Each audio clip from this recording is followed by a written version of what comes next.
बिस्मिल्लाहिर्रहमानिर्रहीम। अस्सलाम वालेकुम। आप सबको बिद B2 चैनल पे खुश आमदीद। मेरी ये वाली वीडियो कल वाली वीडियो की एक्सटेंशन है। मतलब जो है कल मैंने हाई ब्लड प्रेशर जिसको हाइपरटेंशन हम बोलते हैं उस पर वीडियो बनाई थी। वीडियो काफ़ी लंबी होती जा रही थी, तो फिर मैंने सोचा कि इसका जो है ना उसको स्टॉप करके ना उसका दूसरा पार्ट बनाते हैं। ये बेसिकली बहुत बड़ा टॉपिक है। मैं तो ट्राई करता हूँ कि कम से कम टाइम लेके इसको जो आपको बहुत इंपॉर्टेंट चीज़ें आपको बता सकूँ। तो अभी ये है कि शुरू करते हैं जो कल की वीडियो जहाँ पे स्टॉप हुई थी। तो मैं उस वक्त ये बता रहा था कि जब डॉक्टर के पास पेशेंट आता है तो जब एक या दो दफ़ा उसकी रीडिंग हो, तो वो जो अगर बहुत ज़्यादा सपोज रीडिंग हाई ना हो तो वो आमतौर पर डॉक्टर उसको फिर अपॉइंटमेंट दे देते हैं एक दो हफ्ते या कुछ ज़्यादा टाइम। ये कोई फ़िक्स टाइम नहीं है, तो ताकि ब्लड प्रेशर उस आदमी का दोबारा चेक कर सकें। तो अगर ऐसे 3-4 दफ़ा ऐसे ब्लड प्रेशर जो है ज़्यादा हो और कंसिस्टेंटली उसकी रीडिंग आ रही हो ज़्यादा, तो फिर जो है ना वो एक तरह का उसको हम लोग लेबल कर देते हैं कि ये पेशेंट जो है ना इसको हाइपरटेंशन की बीमारी लगी है। फिर इसमें यह भी बात ख्याल रखने की है कि ब्लड प्रेशर की जो डेली जो ना वो वेरिएशन होती रहती है, जो डे टाइम पे भी 24 आवर्स में भी वेरिएट करता रहता है। फिर कुछ लोग जब उनको शुरू में जब उनका ब्लड प्रेशर ज़्यादा होता है तो कुछ वो और ज़्यादा घबरा जाते हैं और फिर उनकी ब्लड प्रेशर की जो रीडिंग है फिर से वो हाई आ जाती है। इसको हम जो है ना एक तरह का वो उनको डर लगा होता है हॉस्पिटल जाने से, और इस चीज़ को हम ना वाइट कोट हाइपरटेंशन कहते हैं। ठीक है, मतलब जो पेशेंट उनको ऑलरेडी हॉस्पिटल जाने से या डॉक्टर से उसके पास दिखाने से उनको ऑलरेडी वो टेंशन शुरू हो गई है। लेकिन इस तरह का जो वक्ती तौर पे जो ब्लड प्रेशर हाई हो, जो वाइट कोट हाइपरटेंशन है, वो आमतौर पे वक्त के साथ साथ सेटल हो जाता है। फिर इसमें कभी कभी ये है कि हम पेशेंट को एक वो सजेस्ट कर देते हैं कि आप ना अपना जो ब्लड प्रेशर है, एक ब्लड प्रेशर का जो मेजरमेंट होती है 24 आवर ब्लड प्रेशर मॉनिटरिंग जिसको कहते हैं, वो एक एम्बुलेटरी ब्लड प्रेशर जो है वो आप पेशेंट को कभी कभी हम ये सजेस्ट करते हैं कि आप वो घर पे मेजर, क्योंकि ये जो रीडिंग आती है 24 आवर की, ये आमतौर पे एक्यूरेट असेसमेंट आ जाती है। और इस तरह की काफ़ी जो है ना मशीन्स अवेलेबल हैं जो घर पे, जिससे 24 आवर एम्बुलेटरी जो है ना मेजरमेंट हो जाती है पेशेंट की। फिर इसमें यह होता है कि जब आप जो अगर कोई लेट से एमरजेंसी सिचुएशन नहीं है हाइपरटेंशन की, मतलब अगर बहुत ज़्यादा हाई नहीं है, तो फिर यह है कि जब पेशेंट की हम असेसमेंट कर रहे होते हैं, जैसे मैंने पहले बोला 24 आवर जो है वो एम्बुलेटरी ब्लड प्रेशर मेजरमेंट्स, और उस तरह मतलब अपनी जो क्लिनिक में जो अपॉइंटमेंट दे के पेशेंट की जो 3-4 दफ़ा बुलाते हैं, उसकी असेसमेंट की बेसिस पे फिर जो है इसके साथ साथ हम प्रॉपर हिस्ट्री और मेडिकल एग्जामिनेशन करते हैं और फिर कुछ टेस्ट वगैरह एडवाइस कर देते हैं पेशेंट को, जिसमें जो है ना टेस्ट कुछ वो यूरिन का जो रूटीन यूरिन एनालिसिस टेस्ट होता है वो एडवाइस कर देते हैं, ब्लड टेस्ट का एडवाइस करते हैं, कोलेस्ट्रॉल ये जो लिपिड प्रोफाइल का हम एडवाइस कर देते हैं। ठीक है, और ECG ये आमतौर पे जो ना, या फिर किडनी के कुछ फंक्शंस हैं जैसे यूरिया क्रिएटिनिन, वो असेस करने के लिए कि कोई किडनी में डैमेज नहीं हो रहा, ये मतलब बेसिक टेस्ट हम एडवाइस कर देते हैं। ठीक है, और ECG इसलिए एडवाइस करते हैं कि कोई हार्ट की एक्टिविटी चेक करने के लिए कि उसमें कुछ डिस्टर्बेंस तो नहीं है, अगर क्या पता हो सकता है ब्लड प्रेशर लॉन्ग स्टैंडिंग हो तो उसमें कोई चेंजेस आ रही हों। ठीक है, फिर इसमें अक्सर हम जो है ना एकोकार्डियोग्राम भी जो है ना वो सजेस्ट कर देते हैं पेशेंट को कि अगर कोई हार्ट की डिजीज़ के कोई साइन उस पर आ रहे हैं तो वो भी एक बड़ा अच्छा टेस्ट है एको, जिसको आम जो है ना ज़बान में बोलते हैं। यहाँ पे ये भी ख्याल रखना ज़रूरी है कि जब हम पेशेंट्स की जो उनके अपॉइंटमेंट दे रहे होते हैं या पेशेंट लेट से कोई ट्रीटमेंट ले रहे हैं ब्लड प्रेशर की,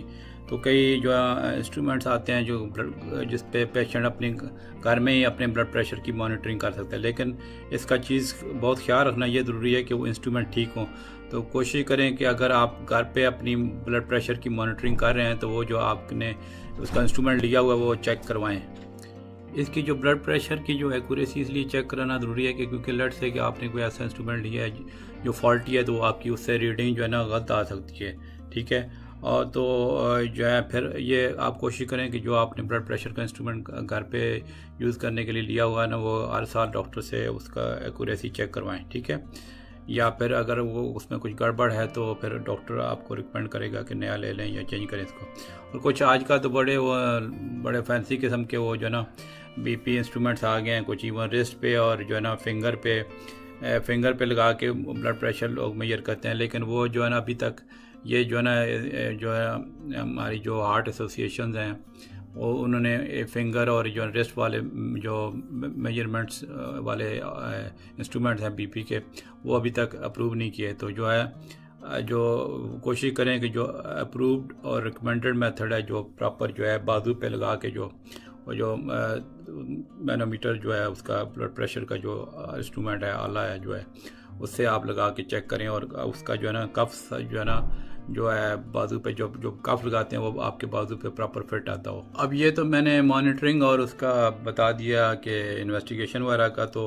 अब आ जाते हैं इसकी जो ना मैनेजमेंट यानी ट्रीटमेंट वगैरह जो है ना इसकी कैसे करते हैं। तो इसमें यह है कि जब पेशेंट्स जब हमारे पास आते हैं, जब उनको हम ये लेबल करते हैं या उनको रिपीटेड जो है अपॉइंटमेंट के बाद जो है ना उनका ब्लड प्रेशर हाई रहता है, तो फिर हम जो है उनकी ट्रीटमेंट सजेस्ट करते हैं। अगर तो जैसा कि मैंने पहले बताया कि अगर ट्रीटमेंट उसकी जो है ना मतलब बहुत ज़्यादा हाई नहीं है, तो ब्लड प्रेशर बहुत ज़्यादा हाई नहीं है, तो लाइफस्टाइल मॉडिफिकेशन जो मेजर्स होते हैं उसी से कई बार जो है ना पेशेंट का ब्लड प्रेशर कंट्रोल होता है। उसमें ये होता है कि हम रिकमेंड करते हैं कि जो है ना आप जो है हेल्दी डाइट लें जिसमें नमक कम से कम इस्तेमाल करें। ख़ास तौर पे कुछ लोगों को आदत होती है जब सामने खाना पड़ा होता है, सालन पड़ा होता है, तो उसमें जो है ना और मतलब जो टेबल साल्ट है, जो टेबल पे साल्ट पड़ा वो फिर और डालते हैं, तो वो और ज़्यादा डेंजरस हो जाता है। तो ये इन चीज़ों से परहेज़ करें। फिर फिज़िकल एक्टिविटी का हम रिकमेंड करते हैं कि जो लोग घर पे बैठे रहते हैं या लोग जो है इतना एक्टिव नहीं है, वो फिज़िकल एक्टिविटी करें। उसमें जो है ना अगर लेट से बंदा कोई और एरोबिक एक्सरसाइज नहीं करता, जिम वगैरह नहीं जाता, तो हम ये रिकमेंड करते हैं कि आप वॉक करें। ठीक है, वॉक हम ये भी रिकमेंड कर देते हैं कभी 30-40 मिनट एटलीस्ट जो है ना, या घंटा आप वॉक कर लें। फिर जो है उसमें आमतौर पे हम ये कहते हैं एटलीस्ट हफ्ते में अगर आप रोज़ नहीं वॉक कर सकते, हम कम से कम हफ्ते में 4 दिन 5 दिन वॉक कर लें 40 मिनट्स to 60 मिनट्स, तो ये आपके लिए सेहत के लिए बहुत अच्छी बात होती है। ठीक है, फिर जिन लोगों का वेट ज़्यादा है उन लोगों को हम रिकमेंड करते हैं कि आप अपना जो है ना कद के हिसाब से आप वेट लूज़ करें, ताकि आपको जो है ना वो, क्योंकि अगर आप वेट रिड्यूस करेंगे तो कई बार वो वैसे ही ब्लड प्रेशर जो है ना आपका वो खुद ब खुद कंट्रोल हो जाता है। या फिर जो लोग ख़ास तौर पे हम जहाँ पे मैं होता हूँ वेस्टर्न कंट्रीज़ में, यहाँ पे लोग ड्रिंक काफ़ी करते हैं, तो उनको हम ये कहते हैं कि आप ड्रिंक जो है या अल्कोहल की क्वांटिटी को रिड्यूस करें या ख़त्म कर दें। अब ये तो एक तरह की लाइफस्टाइल मॉडिफिकेशन होगी, लेकिन इसके बावजूद भी कुछ लोग इवन एक्सरसाइज करते हैं या वेट रिड्यूस करते हैं, कुछ जेन्युइनली ट्राई भी करते हैं, लेकिन कभी कभी ऐसा होता है कि वो जो है ना ये सारी चीज़ें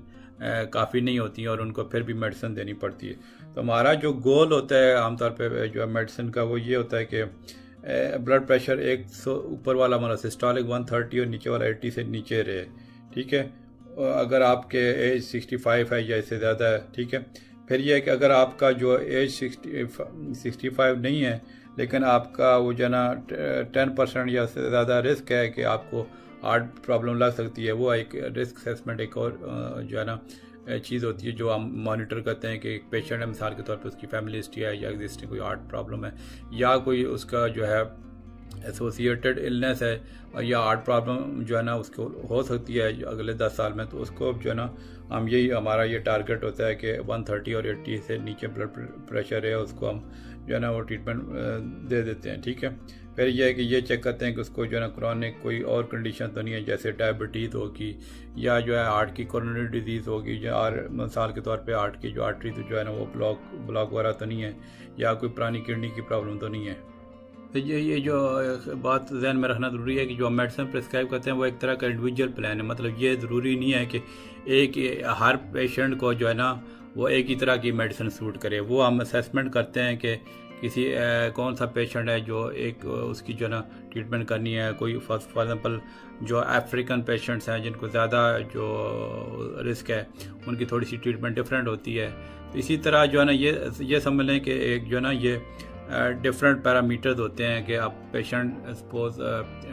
उसका जो है उसकी डाइट मॉडिफिकेशन से या एक्सरसाइज से उसका कंट्रोल हो रहा है या नहीं हो रहा है, या उसका बीपी कितना ज़्यादा है, बहुत ज़्यादा है या थोड़ा ज़्यादा है, तो उस हिसाब से मतलब ये है कि ट्रीटमेंट हर पेशेंट की एक तरह की ये समझने के अलग होती है। अब आ जाते हैं कि हम कौन कौन सी ड्रग मतलब स्पेसिफिक ड्रग थेरेपी यूज़ क्या क्या करते हैं। उसमें जो एक पहले नंबर पे ग्रुप जो ड्रग्स का है उसको हम बोलते हैं थायराइड डाययूरेटिक्स। वो ये इसको हम वाटर पेज भी कहते हैं। वो ये उनका मैकेनिज्म ऑफ एक्शन ये होता है कि वो किडनी को जो है ना किडनी पे एक्ट करते हैं और उससे जो है ना उनका किडनी से ये समझ लें कि सोडियम और पानी जो है ना वो बाहर निकालते हैं, जिससे ब्लड जो है ना वॉल्यूम रिड्यूस हो जाता है, तो बीपी जो है ना वो डाउन हो जाता है। इसमें कई बार ये भी होता है कि ये सिर्फ एक्सक्लूसिव यही ट्रीटमेंट दे देते हैं, इसी से कई पेशेंट उनका ब्लड प्रेशर ठीक रहता है। लेकिन ये कभी कभी फिर हमें मेडिसिन बदलनी पड़ती है या इनके साथ एडिशनल मेडिसिन देनी पड़ती है। कॉमनली जो यूज़ ये थायराइड डाययूरेटिक्स हैं उनमें से जो है एक बहुत फेमस ड्रग आती है जिसको हाइड्रोक्लोरथायराइड बोलते हैं, ठीक है। अब इसमें यह ख्याल रखना ज़रूरी है कि जब आप डाययूरेटिक ले रहे हों और आपका ब्लड प्रेशर फिर भी हाई रहता है तो फिर आपको आप डॉक्टर से बताना चाहिए कि यह है ना कि अगर इसकी कोई ऑल्टरनेटिव जो है थेरेपी कर दें, क्योंकि अगर ज़ाहिर कंट्रोल नहीं होता तो आपकी थेरेपी या चेंज या उसके मॉडिफिकेशन हो सकती है, ठीक है। और फिर ये भी हम एक देखने में आया कि जो एक और जो ग्रुप ऑफ ड्रग है कैल्शियम चैनल ब्लॉकर या कैल्शियम चैनल ब्लॉकर जिनको कहते हैं, जैसे एक उसमें एक ड्रग है एम्लोडिपिन, वो जो है वो ये कैल्शियम चैनल ब्लॉकर और डाययूरेटिक जो ना अफ्रीकन पीपल जो है ना उस पर ज़्यादा अच्छे एक्ट करते हैं, या फिर जो है बहुत ज़्यादा जिनकी एज हो as compared to angiotensin converting enzyme inhibitors. ये एक सेपरेट ग्रुप ऑफ ड्रग है जो आमतौर पे फर्स्ट लाइन थेरेपी के तौर पे यूज़ हो जाता है। उस पर मैं जो फिर डाययूरेटिक्स में ये भी चीज़ ध्यान में रखने की ज़रूरत है कि इनका जो सबसे बड़ा जो साइड इफ़ेक्ट आता है ज़ाहिर है उनसे बंदे को यूरिन बार बार आता है तो उठना पड़ता है। फिर दूसरे आप ग्रुप जो ड्रग्स का आता है, पहले जैसे मैंने कहा था डाययूरेटिक्स आपको बता दी। दूसरा ग्रुप जो है ना जो आमतौर पे फर्स्ट लाइन थेरेपी के तौर पे यूज़ होती हैं, वो बहुत ज़्यादा पॉपुलर ड्रग हैं, उनको हम कहते हैं एस इनहिबिटर्स। जो एंजियोटेंसिन कन्वर्टिंग एंजाइम एक होता है जिससे वेजो कॉन्स्ट्रिक्शन होती है, उसको इनहिबिट करते हैं। वो ये जो ड्रग्स ये करती हैं कि जो इसको एंजाइम को ये समझ लें कि वो बनने नहीं देती। जो एंजाइम का काम ये है कि वो वो जो है ना वो आपकी ब्लड वेसल्स को नैरो कर देता है, तो उसको जब इनहिबिट कर दिया जाए तो जो है ना वो जो है वेसल नैरो नहीं होगी तो ब्लड प्रेशर जो है ना डाउन हो जाएगा, ठीक है। उसमें कॉमनली जो है जो ड्रग्स आती हैं उनमें जो है ना लिसिनोप्रिल काफ़ी फेमस है। फिर इसमें जो एस इनहिबिटर्स हैं जैसे लिसिनोप्रिल जो डेस्ट्रल के नाम से आती है, वो जो है वो आमतौर पे हम उन लोगों को देते हैं जिनको एसोसिएटेड किडनी डिजीज़ हो तो वो उस पर वो ज़्यादा अच्छे एक्ट करते हैं, तो ब्लड प्रेशर अच्छी तरीके से कंट्रोल करती हैं। तीसरा ग्रुप जो आता है ड्रग का वो भी काफ़ी पॉपुलर है, तो उसका नाम है कि जो है ना एंजियोटेंसिन 2 रिसेप्टर ब्लॉकर्स होते हैं, ARB जिनको बोलते हैं। ये आमतौर पे हम उनको सजेस्ट करते हैं जिनको जो है ना जो एस इनहिबिटर हैं जैसे लिसिनोप्रिल है जो डेस्ट्रल के नाम से आती है, वो जिन पेशेंट पे उस लिसिनोप्रिल के या कुछ और एस इनहिबिटर के साइड इफ़ेक्ट होना शुरू हो जाए। एक कॉमन साइड इफ़ेक्ट है जो एस इनहिबिटर का कफ, तो वो जो है ना ये वाली जो हम ड्रग देते हैं जिसको ARBs बोलते हैं, ठीक है। ये जो है ना ये करती हैं, ये आपकी ब्लड वेसल को जो है ना रिलैक्स करती हैं उन्हीं की तरह, एस इनहिबिटर की तरह। लेकिन ये वो जो है इन दोनों में फ़र्क ये है कि जो एस इनहिबिटर होते हैं वो जो एंजाइम बनने नहीं देती, जबकि ये जो है ना एंजाइम के जो एक्शन को ब्लॉक करती हैं ये वाली ड्रग, जिससे ब्लड वेसल जो है रिलैक्स हो जाती हैं। कॉमनली इनमें से एक फेमस ड्रग है लोसार्टेन के नाम से, जो एक ट्रेड नेम कोदार के नाम से आती है। और ये वाला जो ग्रुप है मेडिसिन का, ये भी जो क्रॉनिक किडनी की डिजीज़ है उसके लिए ये एक तरह का ये अच्छी मेडिसिन है। मतलब ब्लड प्रेशर के साथ अगर किडनी की भी बीमारी हो, आमतौर पे ये होता है कि इवन किडनी की बीमारी ना भी हो तो ब्लड प्रेशर हाई होने की वजह से किडनी में चेंजेस आ जाती हैं। तो ये जो एस इनहिबिटर और जो है ना जो ARBs होते हैं वो आमतौर पे ऐसी सूरत हाल में हम देते हैं। फिर एक चौथा ग्रुप आता है जिसको हम कहते हैं कैल्शियम चैनल ब्लॉकर्स। ये जो होती हैं ना ड्रग्स, ये इनमें से एक जो बड़ी फेमस ड्रग मैंने भी काफ़ी पेशेंट को प्रिस्क्राइब की हुई है एम्लोडिपिन, ठीक है, नॉर्वेस के नाम से आती है, ठीक है। उसमें ये होता है कि ये जो है ना आपकी जो ब्लड वेसल के जो मसल होते हैं ना ब्लड वेसल के, उसको रिलैक्स करती है और कुछ जो है ना हार्ट पे भी एक्ट करती हैं, जो हार्ट का जो है ना रेट उसका जो है ना ये समझे हार्ट को आप स्लो डाउन करती हैं। ये वाली जो ड्रग्स हैं ख़ास तौर पे जो अफ्रीकन हेरिटेज के पीपल हैं या फिर ज़्यादा ओल्ड पीपल हैं, इन पे वो ज़्यादा अच्छे तरीके से ऐड करती हैं। यहाँ पे एक चीज़ का ख्याल रखना ज़रूरी है कि कुछ जो है ना पेशेंट्स को ख़ास तौर पे अगर वो जो है ग्रेप फ्रूट जूस पीते हो तो उनको इन ड्रग्स से ज़रा केयरफुल होना चाहिए, क्योंकि जो ग्रेप फ्रूट जूस होता है ना वो कुछ इसकी इंट्रैक्शन होती है इन कैल्शियम चैनल ब्लॉकर से, जिससे इनका इनका जो है ना मतलब कैल्शियम चैनल ब्लॉकर दवाई का जो है ना लेवल बढ़ जाता है, ठीक है, तो उसके वो साइड इफ़ेक्ट ज़्यादा होते हैं। तो ये ज़रा आप ध्यान रखना चाहिए कि पेशेंट जो है ना जो कैल्शियम चैनल ब्लॉकर ले रहे हैं वो ज़रा ग्रेप फ्रूट जूस अवॉइड करें तो बेहतर है। यहाँ पे ये बात भी मैं काबिल ज़िक्र समझता हूँ कि कभी कभी पेशेंट को लेट से एक ड्रग कंट्रोल नहीं कर रही होती तो हम दूसरी ड्रग सजेस्ट करते हैं बजाय कि डोज बढ़ाने के। तो ये कभी कभी ये बेहतर होता है कि बजाय कि एक ही दवाई, सपोज मैंने किसी पेशेंट को लिसिनोप्रिल शुरू किया है 5 mg, लेट से 10 mg किया, फिर भी वो नहीं उसका जो है सही तरह वो ऐड कर रही या उससे ब्लड प्रेशर नहीं कंट्रोल हो रहा, तो उस बेहतर है कि किसी दूसरी की ड्रग के साथ कंबाइन करके दिया जाए ताकि वो ज़्यादा अच्छे तरीके से ऐड करे, रादर दैन के उसी की डोज में बढ़ाता जाऊँ। ठीक है, ये बात आपके ध्यान में बैठाना ज़रूरी है। फिर उसमें यह नहीं कि जब ये जो ड्रग है, ये 4 ग्रुप जो मैंने डिस्कस किए, ये कॉमनली यूज़ होती हैं एडिशन, मतलब जो है ना कुछ पेशेंट को कम्बिनेशन में भी यूज़ होती हैं, तो उसमें अगर फिर भी कई पेशेंट जो है ना वो रिस्पॉन्ड नहीं कर रहे थे, फिर आगे बहुत फिर एडवांस उनकी ड्रग्स हैं, वो मैं उतनी ज़्यादा डिस्कशन में नहीं पढ़ना चाहता क्योंकि फिर वो वीडियो ये वाली भी बहुत लंबी हो जाती है। लेकिन मैं थोड़ा सा मेंशन कर देता हूँ, उसमें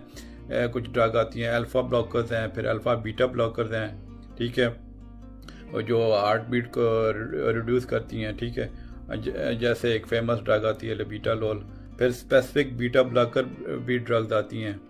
उसमें ये बीटा ब्लॉकर में थोड़ा सा ये आम तौर पे जो ये अकेली नहीं रिकमेंड करते, आमतौर पे किसी और मेडिसिन के साथ हम रिकमेंड करते हैं, इससे फिर अच्छा ये एक्ट करती हैं। आम तौर पे जो फर्स्ट लाइन थेरेपी में बीटा ब्लॉकर जो है ना ये नहीं यूज़ होती। फिर जैसा कि मैंने जिक्र किया इसमें और भी कई 2-3 ग्रुप की ड्रग्स आती हैं, लेकिन वो आमतौर पे आगे जब रेजिस्टेंट केसेस में जब ज़्यादा पेशेंट को जो है ना उस तरह की ट्रीटमेंट की ज़रूरत होगी, जब 1-2 ड्रग्स उसके ना वर्क कर रही हों तो फिर और एडिशनल देते हैं। उसमें कुछ नई ड्रग्स हैं, रेनिन इनहिबिटर्स भी आ जाते हैं, वेज़ोडायलेटर्स आ जाते हैं, सपोज हाइड्रोलाजीन वगैरह, ठीक है, फिर कुछ सेंट्रल एक्टिंग ड्रग्स हैं, उनकी अब मैं डिस्कशन में ज़्यादा नहीं जाना चाहता, वरना फिर यह है कि वो ये मैंने जैसे पहले वीडियो में बोला है कि ये टॉपिक इतना वसी है कि इस पर तो बुक्स लिखी जा चुकी हैं। तो बहरहाल मैं आपको जो इम्पोर्टेंट जो हमारी रूटीन जनरल प्रैक्टिस में जो चीज़ें यूज़ होती हैं वही उसी हिसाब से मैं आपको बता रहा हूँ। और जैसा कि मैंने बताया कि ये बजाय कि एक ही दवाई की डोज बढ़ाने के हम 2 या 3 मेडिसिन दे देते हैं, उसमें यह कि फिर हर इंडिविजुअल का वो हम चेक करते रहते हैं क्या रिस्पांस आता है। एक तरह का ये समझने कि हिट एंड ट्रायल मेथड आता है। कुछ पेशेंट्स जो है ना एक या 2 ड्रग से काफ़ी ऐसे सालों तक वो उनका कंट्रोल रहता है, कुछ पेशेंट को नहीं कंट्रोल होता। तो वो ये कि ये समझने कि हर पेशेंट की जो है ना ये इंडिविजुअल एक वेरिएशन है, कौन से पेशेंट को कौन सी ड्रग सूट करती हैं उसके मुताबिक हम आगे चलते हैं। फिर इसमें कुछ ये भी एक मैं यहाँ पे मेंशन करना चाहूँगा कि कुछ केसेस जो है ना वो रेजिस्टेंस इतने होते हैं कि उनका इतना इफेक्टिवली कंट्रोल नहीं हो पाता। अगर लेट्स से कि पेशेंट 3 दवाइयाँ ले रहा है जिसमें से एक डायूरेटिक भी शामिल है, जैसा कि मैंने पहले जिक्र किया, तो जो है ना उसमें अगर ब्लड प्रेशर अगर वो नहीं सही कंट्रोल हो रहा तो वो जो है ना वो उसको हम ये कहते हैं कि ये पेशेंट एक तरह का रेजिस्टेंट हाइपरटेंशन का केस है। या लेट्स से कोई पेशेंट 4 ड्रग ले रहा है तो वो भी रेजिस्टेंट हाइपरटेंशन की कैटेगरी में आते हैं। लेकिन यहाँ पे ये बात भी ध्यान में रखने ज़रूरी है कि रेजिस्टेंट हाइपरटेंशन का मतलब ये भी नहीं लेना चाहिए कि ये बिल्कुल कंट्रोल नहीं होगा, लो उसका नीचे आएगा ही नहीं। तो उसमें भी ये है ना कि फिर हम पेशेंट की असेसमेंट करते हैं, उसकी कोई जैसे कोई पहले मैंने बताया कोई एसोसिएटेड इलनेस तो नहीं है जिसकी वजह से ब्लड प्रेशर नहीं कंट्रोल हो रहा, या उसकी लाइक जो डाइट और जो है मॉडिफिकेशन वो उसने की है इतनी, या एक्सरसाइज वगैरह वो करता है कि नहीं। तो वो सारी हम हर पेशेंट की सिचुएशन एवेल्यूएट करते हैं, ठीक है, सॉल्ट ज़्यादा तो नहीं ले रहा, तो उसके मुताबिक फिर हम जो है ना फिर ट्रीटमेंट आगे सजेस्ट करते हैं। यानी बात कहने की है कि अगर रेजिस्टेंट हाइपरटेंशन के केस हो तो उसमें फिर सारी हम चीज़ें एवेल्यूएट करते हैं, जैसा कि जो मैंने अभी थोड़ी देर पहले मेंशन किए। तो उसके मुताबिक जो है ना फिर हम इंडिविजुअल पेशेंट की एक तरह असेसमेंट करते हैं कि क्या चीज़ है जो जिस वजह से ये ब्लड प्रेशर इसका बंदे का नहीं कंट्रोल हो। तो सारे फैक्टर को मद्देनज़र रख के तो हम जो है ना वो ट्रीटमेंट सजेस्ट करते हैं। कोई एडिशनल ड्रग जैसे एक एल्डोस्टेरोन एंटागोनिस्ट आता है जैसे जिसको स्पाइरोनोलैक्टोन कहते हैं, वो भी हम रेजिस्टेंट हाइपरटेंशन के केसेस में देते हैं। लेकिन आम तौर पे ये आप घबराने की ज़रूरत नहीं है, ये रेजिस्टेंट हाइपरटेंशन केसेस भी जो है ना वो मैनेज हो जाते हैं। यहाँ पे जो सबसे इम्पॉर्टेंट बात ये मैं समझता हूँ ये आपके लिए बहुत ज़रूरी है कि क्योंकि ब्लड प्रेशर जो हाइपरटेंशन के केसेस होते हैं हाई ब्लड प्रेशर के, उसमें बहुत सारे केसेस में सिम्टम कोई नहीं होती हैं। और ये मैंने अपनी प्रैक्टिस में ये बहुत देखा है कि पेशेंट जो है ना वो दवाइयाँ लेते नहीं हैं, या लट से वो कहते हैं डॉक्टर साहब आज तो मेरा कुछ हुआ ही नहीं तो मैं क्यों दवाई लूँ, मैंने छोड़ ही दी है दवाई, कभी कभी जो ले लेता हूँ। ये सबसे बड़ा मैं समझता हूँ एक तरह का अपने आप को धोखा देने वाली बात है, और ये इतनी डेंजरस चीज़ है क्योंकि ब्लड प्रेशर जो है हाई ब्लड प्रेशर जो हाइपरटेंशन है ये कोई इस तरह कोई इन्फेक्शन वाली बीमारी नहीं है, लट से मलेरिया या टाइफाइड नहीं है कि आपको 4 दिन का हमने कोर्स कराया और ये ख़त्म हो गया। ये आपका बॉडी का ब्लड प्रेशर का जो कंट्रोल है वो गड़बड़ है, उसको नीचे एक लिमिट में रखने के लिए जैसे मैंने बताया कि हमारा गोल होता है 130 और 80 से नीचे ही रहे, उस लिमिट में रखने के लिए दवाइयाँ देनी पड़ती हैं। चाहे आप एक दवाई से आपका कंट्रोल है, चाहे 2 दवाइयों से या ज़्यादा से, ठीक है। तो इसमें जितना आपका कंट्रोल अच्छा होगा वही आपकी सेहत के लिए अच्छा होगा, और वही फिर जितना आपका कंट्रोल अच्छा है तो आपकी कॉम्प्लिकेशन नहीं होगी। तो ये चीज़ें जो है ना बहुत अहम होती हैं। ये पेशेंट की अक्सर जो है ना ये ख़ास पर इसीलिए तो हम इसको साइलेंट किलर बोलते हैं कि इसकी कोई सिम्टम नहीं होती। इवन ब्लड प्रेशर हाई भी ज़्यादा भी हाई हो तो फिर भी कई बार इसकी कोई सिम्टम नहीं होती। तो वो पेशेंट समझते हैं कि नहीं मैं आज ठीक हूँ, कुछ नहीं है, तो मैं चलो जी ड्रग स्किप कर लेता हूँ। ये बहुत बड़ा जो है रिस्क फैक्टर है, और इसी वजह से अक्सर हार्ट अटैक हो जाते हैं कि पेशेंट ने हमारे पास पता चलता है जी पेशेंट ने 1-2 दिन से दवाई नहीं खाई हाई ब्लड प्रेशर की तो उसको हार्ट अटैक हो गया, या लेट से स्ट्रोक हो गया। ये दोनों बड़ी डेंजरस चीज़ें हैं। तो या किडनी को अफेक्ट हो गया, आपकी नज़र चली गई। तो ये जो है ना हमेशा ये है ना कि अगर आपको डॉक्टर ने दवाई लिखी हुई है तो वो आप उसकी डोज जो है ना जो डॉक्टर ने लिखी है उसके मुताबिक इस्तेमाल करें, और जो डॉक्टर ने दूसरे मशवरे दिए हैं डाइटरी मॉडिफिकेशन एक्सरसाइज के उस पर भी अमल करें। और ये समझ लें कि आपका ये नहीं है कि आपने डॉक्टर ने ड्रग लिख दिया और वो बस यही काफ़ी है। अगर डॉक्टर ने बोला है कि एक्सरसाइज भी करें साथ डाइट पे भी आपका ध्यान रखें, तो ये एक तरह की आपकी तीनों चीज़ें इलाज का हिस्सा हैं, ठीक है। अब आ जाते हैं इसकी कि आप लाइफस्टाइल मॉडिफिकेशन या होम रेमेडीज हम क्या रिकमेंड करते हैं। उसमें एक चीज़ होती है सबसे कि हम जो है ना ये रिकमेंड करते हैं हेल्दी फूड लें। एक जो है ना डाइट भी आती है, आप नेट पे अगर चेक करें तो उसमें वैसे मैं उसका आपको थोड़ा बता ही देता हूँ कि इसके डाइट का नाम है डैश, एक एब्रीवेशन है जिसको कहते हैं dietary approaches to stop hypertension, ठीक है। उसमें वो एक मुख्तसरन ये है कि उसमें वो हम एम्फसाइज करते हैं कि फ्रूट्स और वेजिटेबल ज़्यादा से ज़्यादा लें, होल ग्रेन लें, और अगर मीट खाना है तो फ़िश और जो है ना फ़िश लें, ठीक है, या चिकन ले सकते हैं। लो फैट जो है ना डेयरी फूड इस्तेमाल करें, और अपनी खुराक में पोटेशियम ज़्यादा से ज़्यादा यूज़ करें जिसमें यानी कि वो आपका कंट्रोल रहेगा। और जो है आपकी जो फ़ैट वाली चीज़ें उससे परहेज़ करें जो सैचुरेटेड फैट्स होते हैं, ठीक है। और ये जो है ना ये जितना आप मतलब जो है इस तरह की चीज़ें फ़ैट वाली अवॉइड करेंगे तो आपके लिए ये अच्छा है। फिर दूसरा नंबर पे ये आ जाती है कि आपकी जो डाइट साल्ट में जो है ना साल्ट बहुत कम आपकी जो डाइट में होना चाहिए। इसमें ये ख्याल रखना ज़रूरी है कि सिर्फ ये नहीं है कि आप नमक वैसे कम इस्तेमाल करें। इसमें एक चीज़ होती है कि 1500 मिलीग्राम पर डे से या इससे लेस एक आइडियल है कि आप इससे कम इस्तेमाल करें। फिर जो नमक, फिर ये भी है कुछ आप सूप वगैरह कैंड सूप आती है या फ्रोज़न जो है ना फूड में कुछ नमक ज़्यादा होते हैं तो उन चीज़ों से भी आप परहेज़ करें। फिर जो लोग ओबीस हैं उनको हम वेट रिडक्शन का कहते हैं कि जो है आप, क्योंकि ये जो है ना ब्लड प्रेशर का लिए बहुत एक इफेक्टिव मेथड है उसको कंट्रोल करने में, ठीक है। आप उसकी सिंपल ये समझ लें कि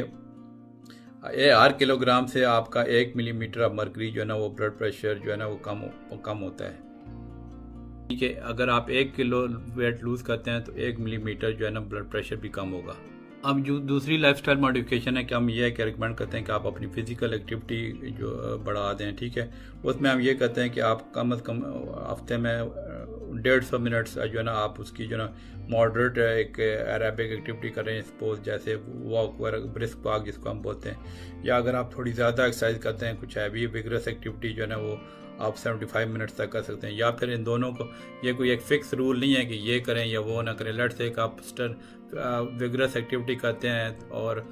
वॉक भी करते हैं तो उन दोनों को आप कंबाइन भी कर सकते हैं। वो अपने हिसाब से आप अपनी रूटीन एडजस्ट कर सकते हैं। थोड़ी बहुत आप मसल स्ट्रेंथनिंग की एक्सरसाइज भी आप हफ्ते में कम से कम 2 बार आपको करनी चाहिए। क्योंकि जो वेस्ट में मैंने जैसे आपको पहले बताया कि जो यहाँ पे ड्रिंक काफ़ी अल्कोहल वो ड्रिंक काफ़ी करते हैं, तो उनकी हम उनको रिडक्शन का कहते हैं कि जो वुमेन के लिए हम रिकमेंड करते हैं जी 1 ड्रिंक ए डे या उससे लेस, या इसी तरह मेन के लिए 2 ड्रिंक्स। तो वो जो है ना ये बेसिकली हमारे उस तरह इस्लाम में तो नहीं है, लेकिन चूँकि मैं वेस्टर्न कंट्री में काम करता हूँ तो वो हमें बताना पड़ता है कि आप अल्कोहल ले रहे हैं तो आप उसकी जो है ना उसको रिड्यूस करते हैं। फिर इसमें एक और चीज़ बहुत इंपॉर्टेंट होती है कि आप स्मोकिंग जो है ना स्मोकिंग ख़त्म कर दें या बिल्कुल ही कम कर दें। कि स्मोकिंग जो है ना जो एक तरह के उसको, एक तो वैसे स्मोकिंग के बहुत साइड इफ़ेक्ट्स हैं और दूसरा यह है कि आपकी जो ब्लड वेसल में वो केमिकल जमा हो जाते हैं और इंजरी हो जाती है, तो उससे और ज़्यादा हार्ट अटैक का ख़तरा होता है। अगर कोई आपके ज़िंदगी में स्ट्रेस है तो वो उसको हम कहते हैं कि आप इसको रिड्यूस करने की कोशिश करें। जैसे उसमें मसल रिलैक्सेशन टेक्निक्स आती हैं, डीप ब्रीदिंग आती है, मेडिटेशन वगैरह आ जाती हैं। तो वो स्ट्रेस रिड्यूस करने के बहुत सारे तरीके हैं, वो हम पेशेंट्स को बताते होते हैं। कुछ पेशेंट को, बल्कि अक्सर पेशेंट को हम ये रिकमेंड करते हैं कि आप रिलैक्सेशन प्रैक्टिस करें या स्लो डीप ब्रीदिंग प्रैक्टिस करें। ठीक है, वो भी काफ़ी पेशेंट को ना हेल्प करती हैं ब्लड प्रेशर रिड्यूस करने में, स्पेशली अगर आपकी ब्लड प्रेशर के साथ साथ आपको एंजाइटी भी है। ठीक है, उसमें कुछ डिवाइसेस भी आती हैं जो है आपकी स्लो डीप ब्रीथिंग वो इनकरेज करती हैं, तो वो भी इफेक्टिव साबित हो सकती हैं। फिर इसके अलावा कि अगर लेट से कोई फीमेल है वो प्रेग्नेंट है तो उसको फिर हम उसके हिसाब से ब्लड प्रेशर मॉनिटर करते हैं जो है ताकि उसकी प्रेगनेंसी में कोई जो है ना मसला ना हो। अब ये तो होगी जो है ये हमारे जो मेडिसिन जो हम डॉक्टरी में हम अपने रिकमेंड करते हैं, या फिर जो लाइफस्टाइल मॉडिफिकेशन जो मैंने बताया। इसमें यह है कि कुछ ऑल्टरनेटिव मेडिसिन में भी कुछ लोग वो पूछते हैं हम लोगों से कि जो है ना कुछ और भी मेडिसिन है, जैसे कोई ओवर द काउंटर मेडिसिन जो है मिलती है। तो वो ये है कि हम उन चीज़ों में आम तौर पे यही बताते हैं कि आप अपने हिसाब से आप अपने अगर समझते हैं कि वो आपके लिए ठीक हैं तो वो रिसर्च, क्योंकि इन चीज़ों पे रिसर्च हो रही है तो हम उसको एक तरह की रेगुलर ट्रीटमेंट में वो नहीं देते। हाँ, ये है कि कुछ चीज़ें ऐसे आ रही हैं जैसे जो है ना लाइक ओमेगा 3 फैटी एसिड हैं जो है फिश में होते हैं। ठीक है, वो उससे कुछ उसके रिजल्ट्स आ रहे हैं। ठीक है, फिर जो है ना कोई ऐसे सप्लीमेंट है जिससे आपकी बॉडी में एक वो सब्सटेंस होता है नाइट्रिक ऑक्साइड जो है ना जो ब्लड वेसल्स को रिलैक्स करता है, उसको वो कुछ चीज़ें जैसे जो है ना कोएंजाइम Q10 है, L-आर्जिनिन है, गार्लिक है। गार्लिक का तो खैर रोल है काफ़ी, गार्लिक की उन टैबलेट्स भी हम रिकमेंड करते हैं। तो ये जो है ना कुछ ऑल्टरनेट थेरेपीज होती हैं जो है, फिर कुछ मिनरल्स है, मैग्नीशियम है, पोटेशियम है। ठीक है,